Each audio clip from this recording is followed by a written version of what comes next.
Hi, I'm Dr. Mark Scott, and today I want to talk about two thyroid conditions that we see a lot of in my practice: hypothyroid and Hashimoto's disease. Many of my patients have been to multiple doctors treating these conditions. The traditional model of treating these thyroid conditions includes looking at one major marker, and that's thyroid stimulating hormone, or TSH. Whether your TSH goes up or down, that determines the efficacy of the treatment.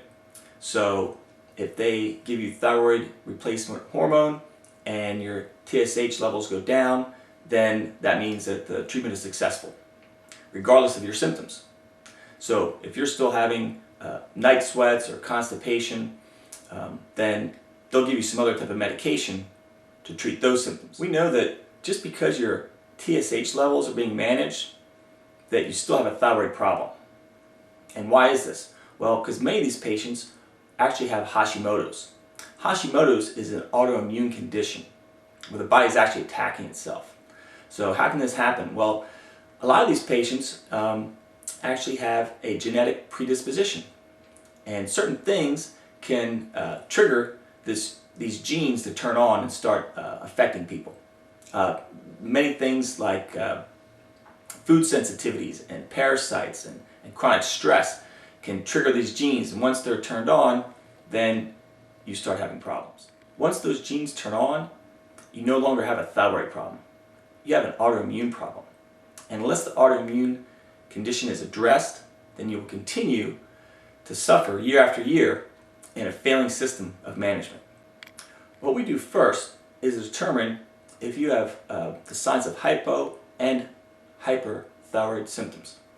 This is classic with Hashimoto's. So hypo symptoms are inability to lose weight, cold hands and feet. Hyper symptoms are night sweats, heart palpitations. If you have both of those types of symptoms, then that's a common association with Hashimoto's. Another common finding is when your thyroid stimulating hormone goes up and goes down. We look at a number of tests to determine the underlying cause of your problem.